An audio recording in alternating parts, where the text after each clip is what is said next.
नमस्कार। मैं वैद्य श्री प्रसाद बावड़ेकर आज बात कर रहा हूँ टीका वाचन कैसे करें। आयुर्वेद के जितने भी छात्र हैं या बड़े होकर जो व्यावसायिक बने हैं या संशोधन में पढ़े हैं, उन सबके लिए ग्रंथ वाचन अनिवार्य होता है, इसमें कोई दोहराई नहीं।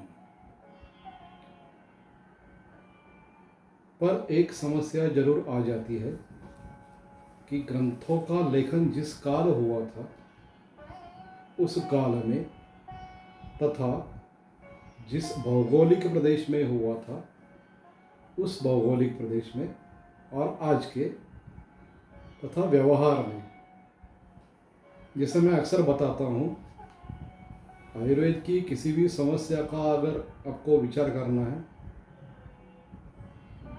तो 3 अक्षों पर कीजिए। देश एक अक्ष पर, एक अक्ष पर काल और तीसरा अक्ष है व्यवहार। तो एक्स एक्सिस पर एक, वाई एक्सिस पर एक और जेड एक्सिस पर एक। तो इससे आपको उस समस्या का एक, जिसको आज कहते हैं मैपिंग करना, वो हो जाता है और स्वाभाविक रूप से उसका हल भी मिल जाता है। तो वही तरीका मैं यहाँ भी आपको बता रहा हूँ कि संहिता पढ़ते समय भी यह ध्यान रखना जरूरी होता है। ये जो देश काल तथा व्यवहार का अंतर हम लोगों में पड़ा है, इसको कम करने के लिए टीकाकार बहुत मदद करते हैं। जैसे कि आप जानते हैं, महाराष्ट्र के संत ज्ञानेश्वर माउली महाराज, इन्होंने भगवद गीता पर अपना भाष्य लिखा है। जगत विख्यात ग्रंथ है, उसको ज्ञानेश्वरी कहते हैं।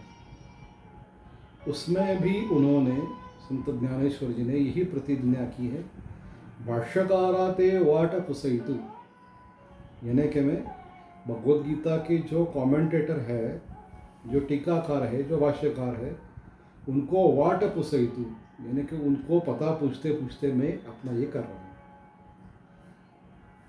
ये बड़ा अच्छी बात उन्होंने कही।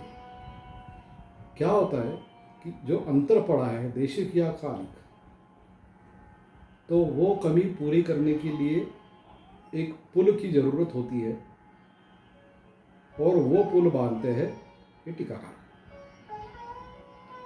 तो इसलिए टीकाकारों का योगदान बहुत ही बड़ा है।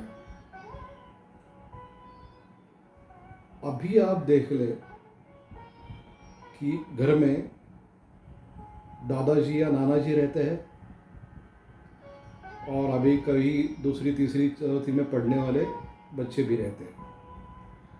तो दादाजी या नाना जी वाली भाषा ये तीसरी चौथी वाले बच्चे समझ नहीं पाते। और बहुत बार ऐसा होता है कि अभी मेरे कुछ दोस्त हैं,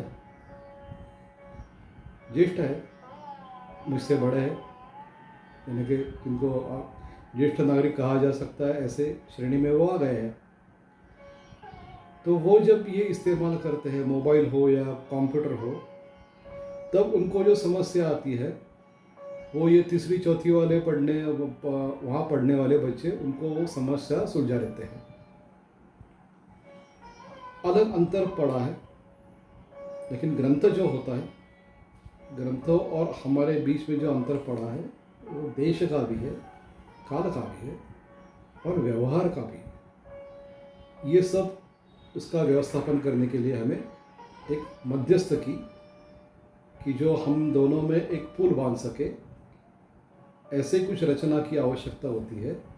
और वो रचना होती है हमारे टीकाकारों से। इसलिए टीकाकारों का एक अलग महत्व है। अब ऐसा है कि एक आक्षेप भी आ जाता है कि क्या टीका करने वाला ग्रंथ कौनों से बड़ा है? नहीं, वो तो एक उनका विनम्र प्रयास है कि जो ग्रंथकारों ने कहा है उसका जो आकलन मुझे हुआ है वो मैं आप तक समझा रहा हूँ। वो टीकाकार कभी भी ऐसा प्रयत्न नहीं करता कि मैं देखो ग्रंथकारों से कितना बड़ा है, बड़ी विनम्रता से टीका लिखी है। तो ये भी ध्यान रखना जरूरी है।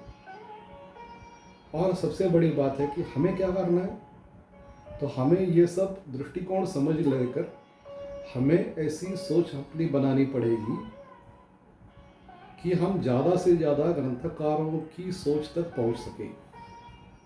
ये हमें करने के लिए प्रेरणा या मदद करते हैं टीकाकार। लेकिन क्या होता है कि टीका पढ़ने का भी एक तरीका होता है, तो वही तरीका हम आज थोड़ा समझ लेंगे। पहले समझ लेते हैं कि ये टीका जिसको कहा जाता है उसके भी अलग अलग प्रकार हैं। हमारे यहाँ जो वाग्भट पर टीका लिखी है उसमें भाष्य के प्रकार अलग अलग दिए हैं, आप वहाँ से देख लें। लेकिन मीमांसा जो शास्त्र है उन्होंने भाष्य के शैली के अनुसार कुछ 6 प्रकार किए हैं, थोड़ा समझ लेते हैं। हम देख रहे हैं कि टीका कैसे पढ़े, इसलिए उसका पहला भाग जो है कि भाष्य के या टीका के कितने प्रकार होते हैं। तो भाष्य की व्याख्या क्या करते हैं मीमांसक? सूत्रार्थो वर्ण्यते यत्र वाक्यैः सूत्रानुसारिभिः स्वमताय च वर्ण्यन्ते भाष्यम भाष्यविदो विदुः। समझ लेते हैं। सूत्रार्थो वर्ण्यते यत्र, जिसमें सूत्र का अर्थ विवरण किया जाता है, वाक्यैः किससे? सूत्रानुसारिभिः वाक्यैः, सूत्र के अनुसार यानी कि उसका अनुधावन करने वाले वाक्यों से उसका अर्थ वर्णन किया जाता है। अब इसमें अभिप्रेत क्या है? तो एक तो शब्दशः अर्थ होगा या आशय का अर्थ होगा या दोनों का अर्थ होगा। और उस पर क्या होता है, उस पर ज़्यादा, ये तो भाग 1 हो गया। भाग 2 स्वमतानि च वर्ण्यन्ते, उसका अर्थ बता दिया, या तो शब्दशः या आशयशः, और स्वमतानि च, उस पर मेरा आकलन क्या है ये बता दिया। ऐसी रचना को भाष्य जो कहते हैं, भाष्य के विद्वान भाट उसे भाष्य कहते हैं। तो भाष्य के प्रकार भी किए हैं मीमांसकों ने। सर्वव्याख्यामुपालंबम प्रत्याख्यानम तथा परे परिसंख्या स्तुति केचिद अथ शब्द से दूषणम। अब ये मीमांसा का जो मीमांसा सूत्र है उस पर शबर स्वामी का भाष्य है। अब ये भाष्य भी थोड़ा आकलन होने के लिए जटिल हो गया, इसलिए भाष्य पर भाष्य लिखा गया, उसको कहते हैं वार्तिक कहा है उन्होंने। तो ऐसा जो मीमांसा का श्लोक वार्तिक है उसका ज़्यादा विवरण मैं नहीं करूँगा, सिर्फ एक आपको समझाने के लिए। तो श्लोकवार्तिक में ये उन्होंने श्लोक दिया है, अभी समझ लेते हैं। सर्वव्याख्या, सर्वव्याख्या यानी सबकी व्याख्या। उसके 2 प्रकार होते हैं, साधारणी सर्वव्याख्या और विशिष्टा सर्वव्याख्या। तो साधारणी में क्या होता है कि अध्याय में या अधिकरण में जितने भी सूत्र है उस पर एक समुचित व्याख्यान किया जाता है।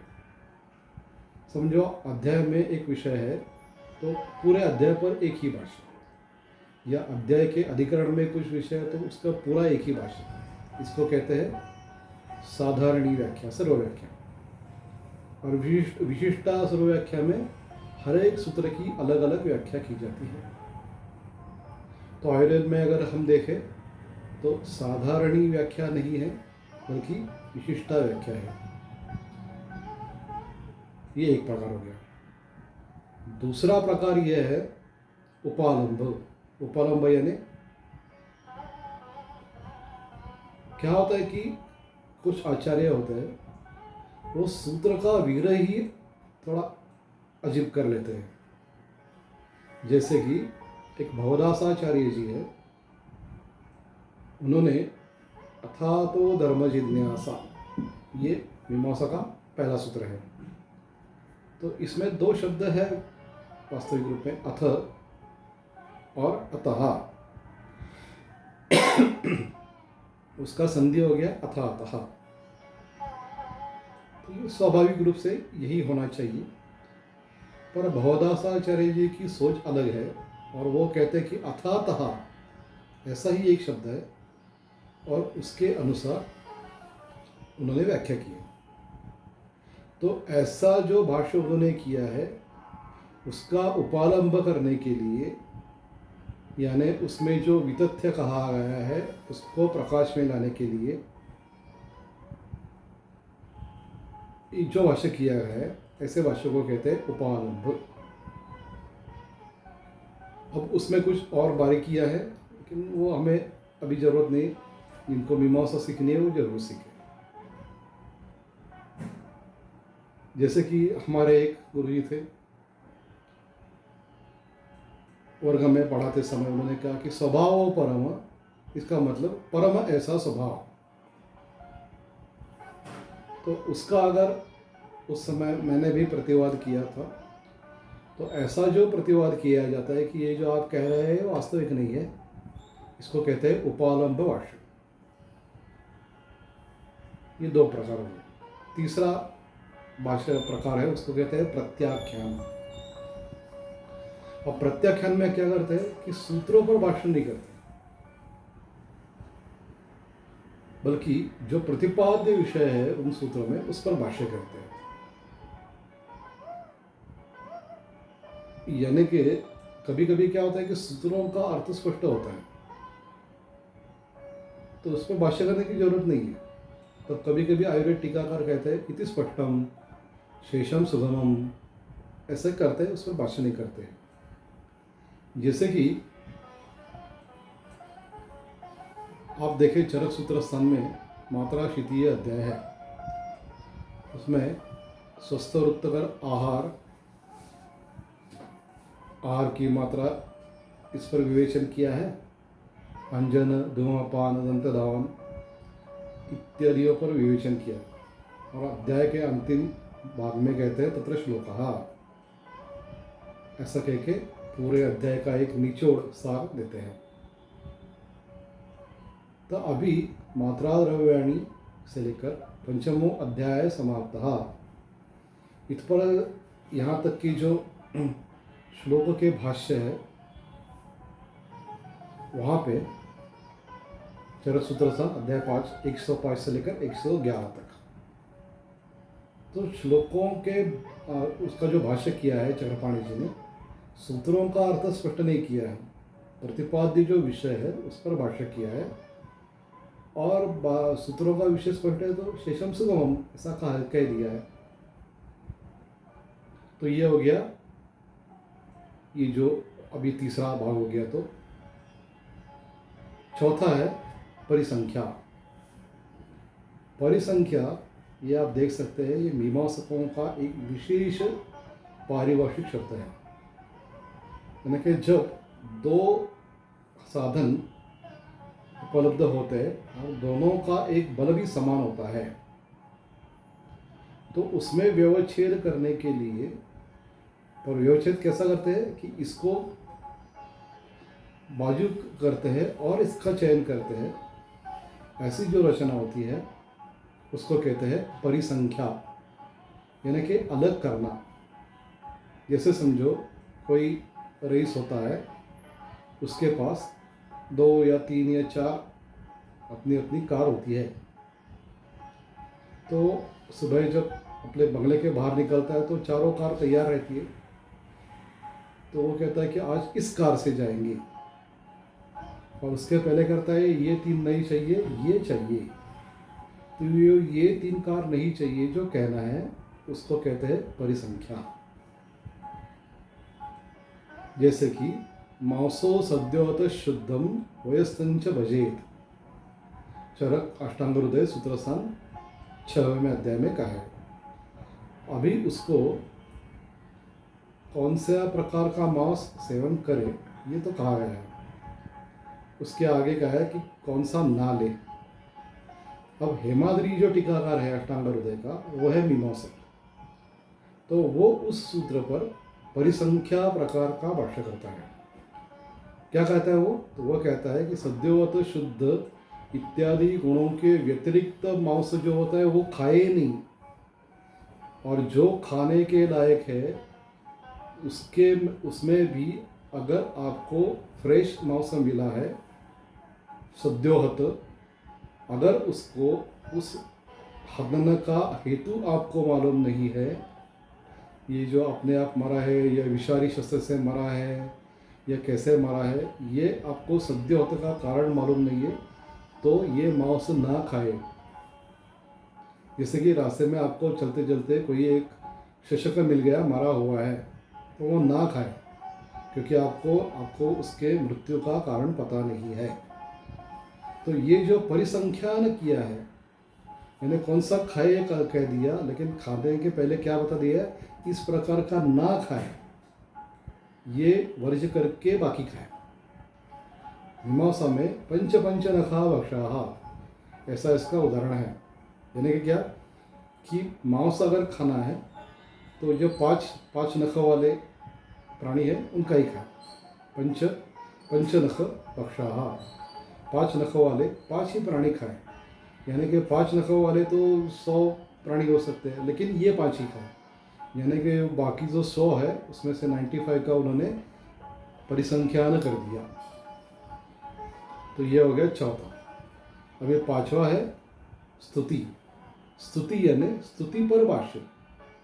जैसे कि कहा गया है कि ऋषि प्रणीते प्रीतिश्रेन मुक्त्वा चरक सुश्रुतौ भेड़ाद्या किम न पठ्यन्ते तस्मात् अयं सुभाषितम्। अष्टांग हृदय का समारोह इस सूत्र में किया है। तो यहाँ पे क्या किया गया, किसी का स्तुति की गई, इसको कहते हैं स्तुति पर भाष्य। अभी 6वां जो प्रकार है अथ शब्द से दूषणम, तो ये मीमांसकों का एक तार्किक भाष्य है, तार्किक अपना एक विषय है, इसलिए इसकी ज़्यादा हम चर्चा नहीं करेंगे। अभी अरुणदत्त में अगर आप देखें तो 15 प्रकार के व्याख्याओं का वर्णन है। पिंड व्याख्या यानी कि संकलित स्पष्टीकरण, पद व्याख्या यानी कि पदच्छेद, पदार्थ व्याख्या अर्थ का विमर्श, अधिकरण व्याख्या उस प्रति अधिकरण का विमर्श, प्रकरण की व्याख्या प्रकरण व्याख्या, अर्थ व्याख्या यानी औचित्य के अनुसार विमर्श, कृच्छ्र व्याख्या यानी कि बहुत ही विष्टपूर्वक अर्थ निर्धारण, फल व्याख्या यानी कि अनेक लोगों की मतों का उद्धरण करना, सामान्यता व्याख्या यानी कि अपने प्रतिपादन को जो बल दे ऐसे संदर्भों की एक सूची देना, न्यास व्याख्या अधिकार और अधिकरण विषय इनका समन्वय करके व्याख्या, प्रयोजन व्याख्या यानी कि विशिष्ट अभिप्राय का प्रतिपादन, अनुलोम व्याख्या यानी कि जो मूल प्रतिपादन है उसकी क्रम से व्याख्या, प्रतिलोम व्याख्या यानी कि मूल जो प्रतिपादन है उसके क्रम से अलग प्रतिपादन की चर्चा, सूत्र सम व्याख्या यानी कि सूत्रों के क्रमों के अनुसार प्रतिपादन, और ध्वज व्याख्या यानी कि संकलित स्पष्टीकरण। अभी अष्टांग हृदय की कुछ जो लिपियां हैं उसमें 101 से लेकर 12 तक ही यानी कि दोनों व्याख्या तक ही शायद उस पर विवरण है, लेकिन कुछ प्रतियों में 1 से लेकर 15 यानी ध्वज व्याख्या तक का विवरण है। तो ये हमने समझ लिया कि टीका का भाष्यों का प्रकार कितने होते हैं और किस तरीके की शैली होती है। अब टीका का पठन जो होता है वो सामान्य और विशेष स्तर पर, ऐसे दो स्तर पर हम सकते हैं, करना चाहिए। तो पहले समझ लेते हैं कि सामान्य स्तर क्या होगा। तो व्याकरण का किमान ज्ञान ये सामान्य स्तर की या किसी भी संस्कृत वाचन की प्राथमिक आवश्यकता है। अगर व्याकरण का किमान ज्ञान आपका ना हो तो कुछ मुद्दे स्पष्ट ही नहीं होते। जैसे कि कहा गया है, पयसेति तृतीया एव सार्थे लब्धे पुनः सह इत्याभिधानं केवल अम्लादियुक्तस्यैव विरोधितोपदर्शनार्थं तेन अम्लपयोः संयोगे गुणादि संयोगे सति विरुद्धत्वं न दुग्धादि आम्लानाम्। अभी चक्रपाणी चरक सूत्र 26 में 84 श्लोक। अब चक्रपाणी वहाँ पे भाष्य कर रहे हैं कि पयसा स विरुद्धम जो है उसका। तो पयसा स इसमें तृतीय विभक्ति योजित है, वही कर्ण सूचक है। प्रतिकरणयोः तृतीया ऐसे ऐसा होते हुए भी पुनः उन्होंने स शब्द की योजना क्यों की है? तो इसका औचित्य चक्रपाणी ने स्पष्ट किया है। अभी अगर आपको व्याकरण मालूम ही नहीं हुआ तो आप सोचेंगे कि ये सह तृतीय क्या है और उसके सह भी शब्द किया है, ये जो पयसा है ये भी तृतीय है, तो इस सब चर्चा का आकलन क्या है? इससे पांडित्य प्रदर्शन है क्या? नहीं है। तो ये पांडित्य प्रदर्शन नहीं है, ये आपको स्पष्टार्थ करना जरूरी है। तो ये पहला कि व्याकरण का कम से कम संधि समास कारक प्रकरण कम से कम आपको ज्ञान होना चाहिए। दूसरी बात है कि शास्त्र में जो शब्द होते हैं वो जब व्यवहार में आते हैं या व्यवहार के शब्द शास्त्र में आते हैं, उनका अर्थ थोड़ा अलग अलग हो सकता है। तब हमें आपको शब्दकोश देखने की ज़रूरत पड़ती है। तो उस जो पारिभाषिक संज्ञा तैयार हुई है उसमें मूल धातु कौन सा है और उस धातु से अनुसार शब्द की सिद्धि कैसी हुई, ये सब जान लेना आपको ज़रूरत है। अभी ऐसा है कि शब्द के अर्थ सामान्य स्तर पर 3 कहे जाते हैं। वाच्यार्थ यानी शब्द के उच्चारण से ज्ञान होना, लक्ष्यार्थ यानी कि उच्चारण से ज्ञान जो होता है उससे थोड़ा अधिक, वाच्य अर्थ को छोड़कर थोड़ा अधिक अर्थ समझना, या वाच्यार्थ को ना छोड़े अधिक अर्थ समझना या अलग अर्थ समझना, इसको कहते हैं लक्ष्यार्थ। और व्यंग्यार्थ यानी कुछ सूचित होना। एक आपको दृष्टांत देता हूँ। जैसे मैं अभी यहाँ पे बैठा हूँ, कोई आता है मेरे सामने तो मैं कहता हूँ नमस्कार। तो इसका वाच्यार्थ क्या हुआ कि नमस्कार, आपको नमस्कार। जिस ढंग से मैं उच्चारण करता हूँ नमस्कार, तो इससे क्या प्रतीत होता है? कह रहे आइए आपसे मिलकर बड़ा अच्छा लगा, या मेरा अभिप्राय लगे तो हाँ नमस्कार, अब आइए तो बैठिए, ये हो गया लक्ष्यार्थ। और कभी कभी मेरा उनका दिया हुआ समय समाप्त हो जाता है तो मैं कहता हूँ नमस्कार, यानी कि क्या, अब आपकी जाने का समय हो गया, बहुत हो गया, आपका जो तय हुआ था उतना समय मैंने आपको दिया है, अब आप कृपया प्रस्थान करें। तो ये अर्थ अलग अलग होते हैं। तो जब हम बोलते हैं तो हमारे कायिक या वाचिक उच्चारण से स्पष्ट हो जाएंगे, लेकिन ग्रंथों में ये जान लेना जरूरी होता है। ये शब्द है, यह वाच्यार्थ से अर्थ करना है, व्यंग्यार्थ करना है या लक्ष्यार्थ करना है। और भी कुछ प्रकार होते हैं शब्दों के। ये तो अर्थ के समझ लो। शब्दों के प्रकार होते हैं, उसको कहते हैं यौगिक, रूढ़ और योग रूढ़। यौगिक, रूढ़ और योग रूढ़। तो यौगिक जो शब्द होते हैं उसमें कुछ ना कुछ धातु होता है। रूढ़ शब्द जो होते हैं उसमें धातु नहीं होता, वो ऐसे ही परंपरा में आ जाते हैं। और योगारूढ़ में जो होता है उसमें धातु ना कुछ होता है, पर उसमें एक कोई विशिष्ट अर्थ उस पर एक चिपक जाता है। जैसे कि अगर हम कहते हैं पांडव, तो पांडव यानी पंडु के जो अपत्य है वो पांडव, तो इसको कहते हैं यौगिक। आयुर्वेदीय यानी जो आयुर्वेद पढ़ते हैं वो आयुर्वेदीय, तो ये हो गया यौगिक। रूढ़ शब्द होते हैं कि जैसे मैं कहता हूँ पेन या टेबल, अभी इसमें कुछ धातु तो है नहीं, लेकिन हम कहते हैं परंपरा से उसको पेन कहते हैं, टेबल कहते हैं। ये हो गया रूढ़। और कुछ ना कुछ शब्द होते हैं वो योगरूढ़ होते हैं, यानी उसमें कुछ धातु रहता है पर परंपरा से उसकी रूढ़ी से एक अर्थ उसको चिपक जाता है। जैसे कि पंकज, तो पंकज शब्द में क्या होता है कि पंकाज जायते इति पंकजः, यानी जो कीचड़ में उगता है, उत्पन्न होता है वो पंकज। तो इसमें कीड़े मकोड़े भी आता है, कुछ अलग अलग ओल्ली भी आती है, सिंगाड़ा भी आता है, उसमें मत्स्य भी आते हैं, सांप भी आते हैं।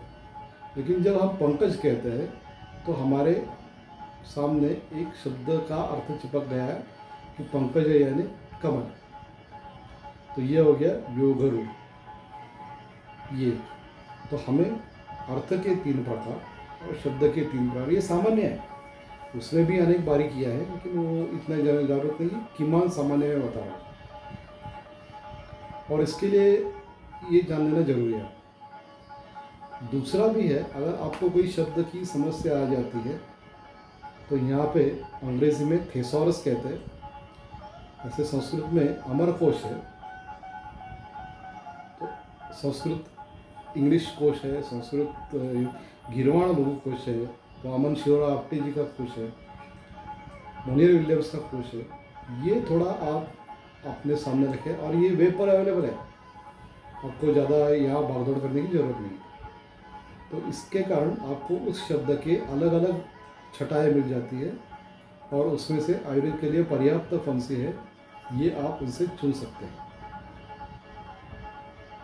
और क्या होता है कि कुछ कुछ शब्द होते हैं वो अलग अलग दर्शनों में भी इस्तेमाल किए हुए होते हैं। जैसे कि मैंने कहा परिसंख्या, तो परिसंख्या ये तो मीमांसकों का शब्द है, लेकिन आयुर्वेद में आया है, लेकिन अभिप्राय अलग है उनका परिसंख्या आयुर्वेद का।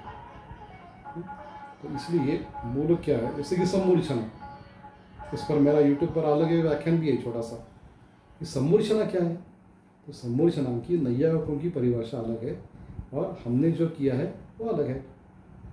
तो दूसरी बात ये होगा प्रथम सामान्य का भी सामान्य स्तर।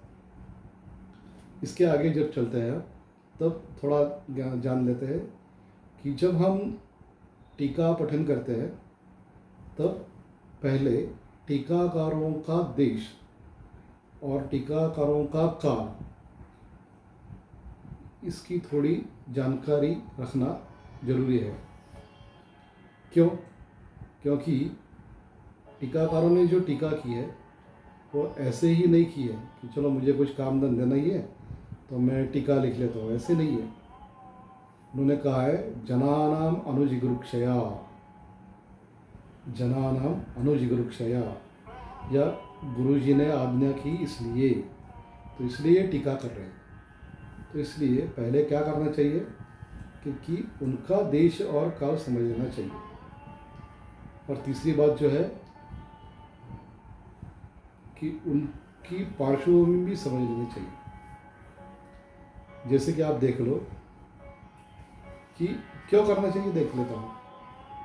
क्योंकि जब टीकाकार टीका करता है तब उसको उस देश के तथा उस काल के जितने भी पूर्व सूर्य है उनका सब उपलब्ध होता है, तो गृहीत है कि उन्होंने उसका अध्ययन किया है। जैसे कि आजकल भी MD या PhD के थीसिस में लिखना जरूरी होता है कि वर्क डन सो फार या रिव्यू ऑफ प्रीवियस लिटरेचर, तो ये गृहीत होता है कि आपने ये सब पढ़ा है और उसके बाद आप आगे चल रहे हैं। तो इसलिए ये आपको जान लेना जरूरी है। जैसे कि आप देख लें, ये जो माधव निदान की टीका है मधुकुश, वो खुद ही कहते हैं कि मैत्रेय, माधवकर, भट्टार, ईशान, कार्तिक, सुधीर, सुकीर, इन सब वैद्यों ने जो लिखा है उसका मैंने परिशीलन किया है, खुद ही लिख लेते हैं। अरुण दत्त की जी देख लीजिए कि वो तो है ही वैयाकरण। हिमाद्री जी अगर आप देख ले तो है ही मीमांसक। चरक की टीकाकार गंगाधर जी को देख ले तो वो है ही नैयायिक। तो उनकी शैली के अनुसार उनका लेखन होता है। जैसे कि एक मैं आपको उदाहरण बताता हूँ।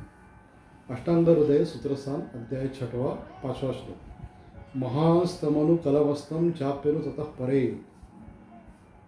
अब अरुण दत्त जी क्या कहते हैं उसे, रक्तशाले है पश्चात महान शालेरोड़ा तंच महांतम अनुकलमः मत संज्ञात कलमा किंचित ऊन इत्यर्थः। यानी कि उनको जो ऊंची से कतार होती है या लंबाई से कतार होती है, ऐसे एक क्रम उन्होंने उसमें रख दिया।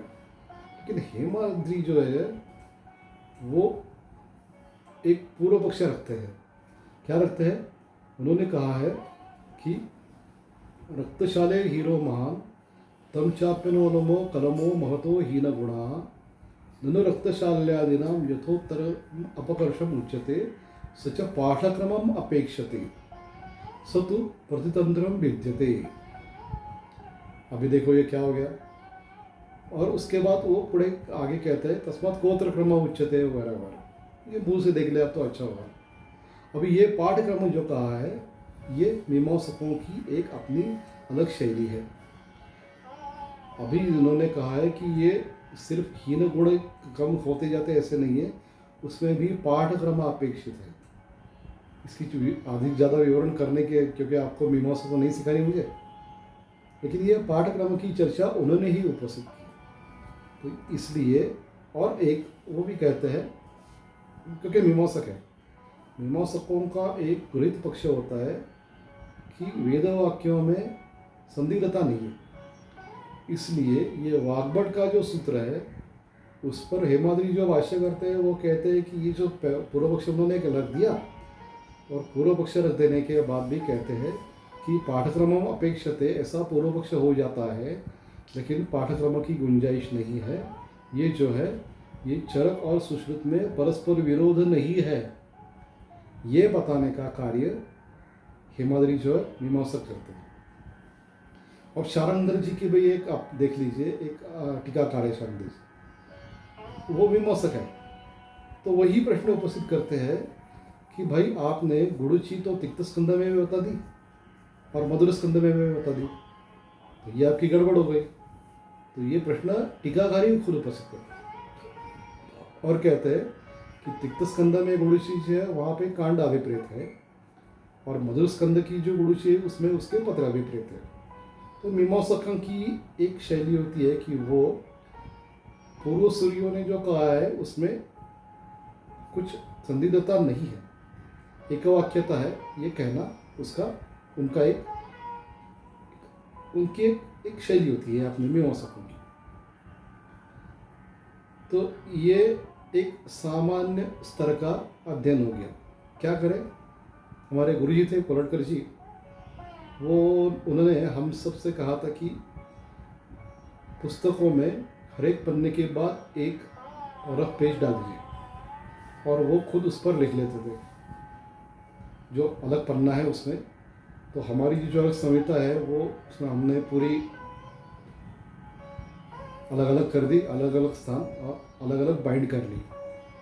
ये सूत्र स्थान का एक पुस्तक है, उसमें हर एक पन्ने के बाद एक रफ पेपर है जहाँ पे दोनों बाजू में लिख सकते हैं ऐसा। तो ये आप भी सब कर सकते हैं, और ताकि उसमें हमारा भी एक अध्ययन हो जाता है कि उस समय मेरी ये शंका थी, आज मेरी वो शंका नहीं है। और वो जब आगे कोई अध्ययन करता है आपके पुस्तकों का तो उसे वो सब रेडीमेड मिल जाता है। तो ये भी एक गुरुजी ने जो हमें कहा था वो बड़ा अच्छा उसका इस्तेमाल होता है। तो ये सब जान लेने के बाद टीका वाचन आप शुरू करें, और आपको ऐसा पता चलेगा कि मुझे कुछ ज़्यादा आकलन हो रहा है शब्दों के परे। यानी सिर्फ अर्थ समझ लेना ऐसा नहीं, धीरे धीरे हमारी प्रगति ग्रंथकारों के नज़दीक नज़दीक जा रही है। अलग अलग परिप्रेक्ष्य देखकर मैं उनके पास जा रहा हूँ, ऐसी एक अनुभूति आपको स्वाभाविक रूप से आ जाती है। अब कुछ पथ्य मैं कहता हूँ, एक टीका पूरी पढ़ ले, बाद में दूसरी टीका पढ़ ले, नहीं तो दो शैलियों का अध्ययन गड़बड़ कर जाता है। तो ये थोड़ा एक पथ्य मैं आपको बता रहा हूँ। दोनों टीकाकारों का देश काल तथा उनकी परिस्थिति, कौटुंबिक उनका शैक्षणिक पार्श्वभूमि, इस सब का थोड़ा सा एक आप पहले से ही उसका लिख ले और उस परिप्रेक्ष्य में देखें। जैसे कि शाकुंतल नाटक आपने देखा होगा या पढ़ा होगा। महाभारत में जो शकुंतला का वर्णन है और कालिदास जी जो वर्णन करते हैं उसमें अंतर है। अब हम ये कह नहीं सकते कि कालिदास जी की शकुंतला अच्छी है या महाभारत की अच्छी नहीं है। यह कहने का हमें कोई अधिकार नहीं, शक की गुंजाइश भी नहीं। उन पर जो अभिप्राय व्यक्त किया है वो कालिदास जी इतने विनम्र स्वभाव के हैं कि जो कहते हैं अपरितोषाद विदुषाम साधु मन्ये प्रयोग विज्ञानम बलवदपि शिक्षितानाम आत्मनि अप्रत्ययन चेता। तो ये उनकी एक कालिदास जी की एक अत्यंत विनम्रता ही है। तो स्वाभाविक रूप से उनकी शकुंतला तो उनकी शकुंतला है। तो हमें क्या देखना है कि कालिदास जी की शकुंतला या कालिदास जी का दुष्यंत या कालिदास से अलग अलग पात्र कण्व ऋषि, ये कालिदास जी की पर्सपेक्टिव से देखने हैं। वास्तविक रूप में वो अलग हो सकते हैं, महाभारत में वो अलग हो सकते हैं।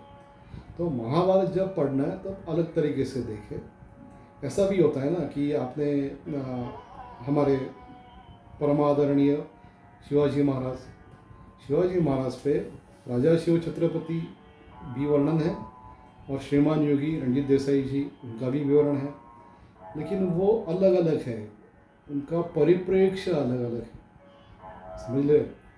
इसलिए श्रीमान योगी जब पढ़ते हैं तब अलग परिप्रेक्ष्य में देखना है और राजा शिव छत्रपति जब देखते हैं तब अलग परिप्रेक्ष्य में देखते हैं।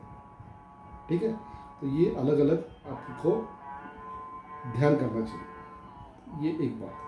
अब क्या होता है, आयुर्वेद के बारे में मालूमात होती है हमें तो ये स्वाभाविक है, पर कभी कभी क्या होता है कि अलग अलग शास्त्रों के बारे में भी कुछ मालूमात हो जाती है। जैसे कि चरक सूत्र सन 26 में 72 उनके चक्रपाणी कहते हैं कि नैयायिक शक्तिवादे फलाना फलाना कहा गया। चलो ये हमारे लिए अध्ययन का विषय हो गया कि नैयायिकों का शक्तिवाद क्या है, ये थोड़ा जान लेना हमें उपयुक्त हो सकता है। तो ऐसे ही 11 अध्याय में 25 श्लोक पर शांत रक्षित कमलशील भ्याम युक्ति प्रमाणांतर स्वीकारे पूर्व पक्ष सिद्धांत उक्त। युक्ति का प्रमाण, युक्ति है हमारा अलग प्रमाण है आयुर्वेद का, बाकी किसी का प्रमाण नहीं है। तो इसके बारे में ये क्या कहा है, ये शांत रक्षित और कमलशील कौन है, वो क्या कह रहे हैं, वो तो है बौद्ध, वो क्या कह रहे हैं, देख लेना जरूरी है। तो ये आपका एक अलग पहलू आपको मिल जाता है। एक बात हुई, तो इसका भी और अलग अलग एक जो मैंने कहा कि परिप्रेक्ष्य ही अलग अलग हो सकते हैं। ऐसा आपको जब जब आप आगे जाते हैं तब तब आपको पता चलेगा। इसकी बात कर रहा हूँ मैं, जैसे कि आप देख ले, एक लीना जी बावड़ेकर, उन्होंने कुछ अध्ययन किया है, तो प्रमाणों का ही अध्ययन किया है। तो हमारे लिए अर्थापत्ति मीमांसकों के लिए एक प्रमाण है, मीमांसकों ने प्रमाण रूप के माना है, लेकिन हमारे लिए तंत्र युक्ति है।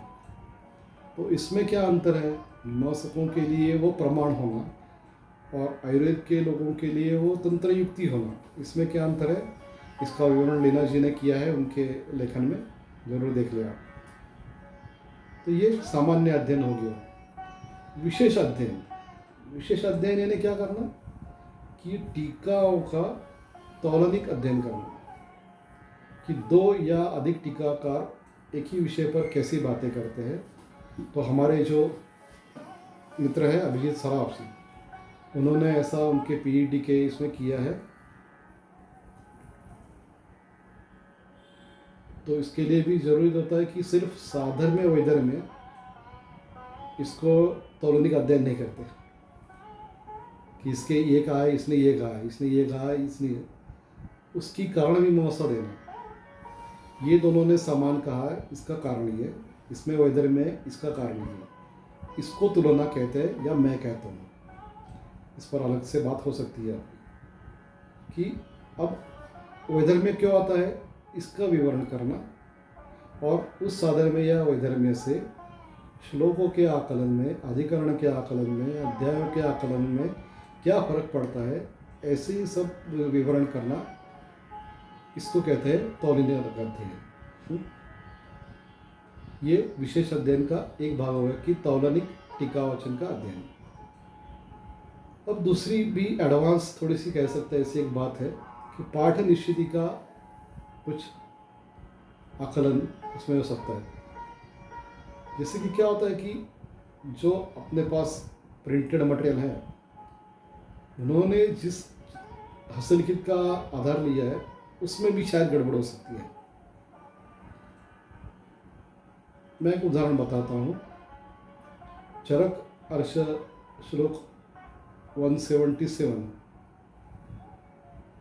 अर्श चिकित्सा 15वां अध्याय,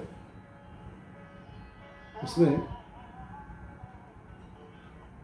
प्रवृत्तमादौ वर्षोभ्यो यो न गृह्णाति अबुद्धिमान् शोणितं दोषमलिनं तद्रोगा रोगान् संजनयेत् बहु। अब शोणितम दोषमनिलम ऐसा पाठ चक्र जो हमें उपलब्ध हुई थी वो वहाँ पे मिल गया। कोटकर गुरु जी के मैं चर्चा कर रहा था कि ये शोणितम दोषम अनिलम, शोणितम दोषम अनिलम, इसका क्या अर्थ हो सकता है। तो 2-4 घंटे चर्चा करते हुए भी उसका आकलन नहीं हो रहा था। तब और भी एक कुछ मेधावी छात्रा थी वहाँ पे, उन्होंने कहा कि टीकाकारों ने उसका विवरण दिया है शोणितम दोषमलिनम। तो हमने देखा तो बिल्कुल सही था कि शोणितम दोषमलिनम, दोषों ने मलिन किया हुआ शोणित, दोषेण मलिनम दोषैहि मलिनम वा शोणितम। तो ये किससे स्पष्ट हो गया कि जो प्रिंटेड था उसमें जो उनको मैन्युस्क्रिप्ट मिला था वो अलग था, लेकिन टीकाकारों का अच्छा मिला था। तब मैंने जो मुझे प्रिंटेड बुक मिला था उससे अलग एक एडिशन देख ली, तो उसमें ये पाठ बिल्कुल सही था कि शोणितम दोषमलिनम, यही पाठ था। तो ऐसे छोटे छोटे अध्ययन आप भी कर सकते हैं। तो ये काम करना। और अभी ऐसा भी है कि बहुत सारी टीकाएँ अनुपलब्ध हैं, अनुपलब्ध यानी प्रिंटेड नहीं है। पुणे में आप देख ले तो पुणे में 1100 आयुर्वेदीय मैन्युस्क्रिप्ट उपलब्ध है, उसमें से सिर्फ 450 पर कुछ ना कुछ काम हो रहा है। यानी सिर्फ पुणे में 550 हस्तलिखितों पर किसी ने ध्यान ही नहीं दिया। अभी ये सिर्फ पुणे की परिस्थिति, तो आप सोच सकते हैं कि कितना गंभीर हो सकता है। तो ये थोड़ा संक्षेप में टीकावचन के 2 स्तर हमने स्पष्ट कर लिए। थोड़ा उसका पुनरावलोकन करते हैं, क्या क्या कर सकते हैं। तो टीकावचन शुरू करने से पहले थोड़ा पुनरावलोकन करें, क्या क्या प्रथम वर्ष आयुर्वेद में जो आपने संधि कारक विभक्ति वगैरह पढ़ा है उसका, पदार्थ विज्ञान में जो पदार्थ तंत्र युक्ति वाद मार्ग पर इतने पढ़ा है, थोड़ा परिचय कर ले आप। वेदांत सार है, वेदांत का प्रकरण ग्रंथ, अर्थ संग्रह है, मीमांसकों का प्रकरण ग्रंथ, सांख्य तत्व कौमुदी अच्छा पुस्तक है, सर्वदर्शन संग्रह इसमें भी थोड़ा आप पढ़ सकते हैं। काव्य प्रकाश एक थोड़ा शब्दों के लिए, काव्य प्रकाश काव्य का ग्रंथ है, लेकिन उसका जो अध्याय 1 है पहला, वो सिर्फ आप पढ़े तो अच्छा है। निरुक्त यास्काचार्य का निरुक्त पहला और दूसरा अध्याय आपके लिए पर्याप्त है। ये कम से कम परिचय कर लिया। और पास में क्या क्या रखे, आयुर्वेदिक शब्दकोश, मोनियर विलियम्स की डिक्शनरी ऑनलाइन भी है, संस्कृत हिंदी कोश है, वामन शिवरावटे, जरूर पास में रखे। ऑनलाइन भी उपलब्ध है। शब्द रूपावली, धातु रूपावली और अमर कोश, इतना अगर जान ले बड़ा आपके लिए अच्छा होगा। और एक पुस्तक आपको बताता हूँ, वो पीडीएफ भी उपलब्ध है और ऐसे भी उपलब्ध है प्रिंटेड। उसका नाम है history of Indian philosophy, professor SD. Dasgupta. 12 खंड है, सब पढ़ने की जरूरत नहीं है। पहला खंड आप पढ़ ले तो उसमें से आपको बहुत सारी एक आकलन की आपकी एक व्याप्ति बढ़ जाएगी। तो और भी कुछ पुस्तक है, चरक और सुश्रुत के दार्शनिक विषय का अध्ययन, बड़ा अच्छा पुस्तक है। मराठी का पुस्तक है पाणिनीय व्याकरणाचे अंतरंग, वामन शास्त्री भागवत, मेरे गुरुजी थे, मराठी में है लेकिन। और भर्तृहरि, ऐसा एक मनोरम है, साहित्य अकादमी ने पब्लिश किया है, मूलतः इंग्लिश है वो। तो व्याकरण की अलग अलग उसके बहुत ही परिचायक ग्रंथ है। मूल इंग्लिश है साहित्य अकादमी का, उसका मराठी अनुवाद मैंने किया है, दोनों साहित्य अकादमी में उपलब्ध है। तो ये सब अगर आप थोड़ा सा एक्स्ट्रा वाचन कर लें तो आपके लिए, सबके लिए वो बड़ा अच्छा रहेगा। तो टीका वाचन कैसे करें? टीका वाचन करना तो जरूरी है, लेकिन टीका वाचन का अधिकाधिक उपयोग होना भी उतना ही जरूरी है। इसलिए उसका कुछ तंत्र मैंने अभी आपके सामने प्रस्तुत किया है। आप सबको टीका वाचन के लिए हार्दिक शुभकामनाएं। टीका वाचन जरूर पढ़ें और उसका अपने आगे आने वाली पीढ़ियों के लिए कुछ ना कुछ उसका, आपका जो आकलन हुआ है उसका परिचय रूप कुछ ना कुछ लेखन करें या भाषण करें। तो आप सबको धन्यवाद, जरूर मिलेंगे।